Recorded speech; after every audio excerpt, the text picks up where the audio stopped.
এবারে মুখোমুখি হলো বিজন লাল ও পরশুরাম। হ্যাঁ বন্ধুরা, পরশুরাম আজকের নায়কের আগামী পর্বে আপনারা এমনটাই দেখবেন।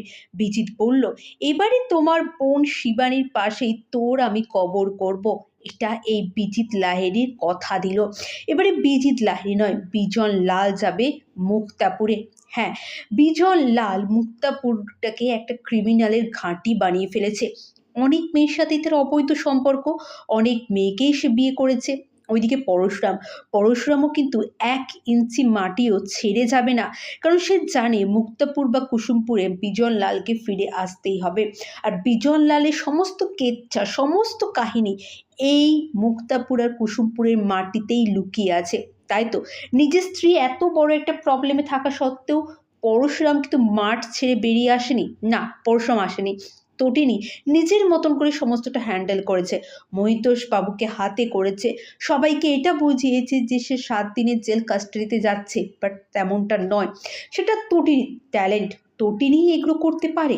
কিন্তু মহিতোষ বাবু সত্যি যে ভালো মানুষ সেটা কিন্তু আমরা ভাবতে পারিনি।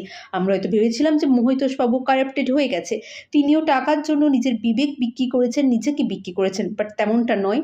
এটা আমাদের অনেক সৌভাগ্য যে মহিতোষ বাবুর মধ্যে এখনো মনুষ্যত্ব বেঁচে আছে, তিনি এখনো ভালো মানুষটাই আছেন।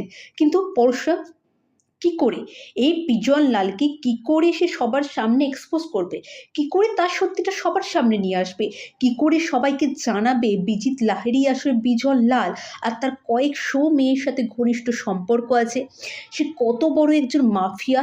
তার জন্যই আজকে 2টো গ্রাম উজাড় হয়ে গেছে, 2টো গ্রামের প্রত্যেকটা মানুষ ক্রিমিনাল, প্রত্যেকটা বাড়িতে বাড়িতে ক্রিমিনাল অ্যাক্টিভিটিস। হ্যাঁ বন্ধুরা, এই সমস্ত কিছু পরশুরামই করতে পারবে, তাই তো সমস্ত দায়িত্বটা পরশুরামের ওপরে। আমরা জানি পরশুরাম পারবে, বিজন লালকে উচিত শিক্ষা পরশুরাম দিতে পারবে। আপনাদের কি মনে হয় কমেন্ট করে জানান। সকলে খুব ভালো থাকুন, সুস্থ থাকুন। অনেক ধন্যবাদ সকলকে ভিডিওটি দেখার জন্য।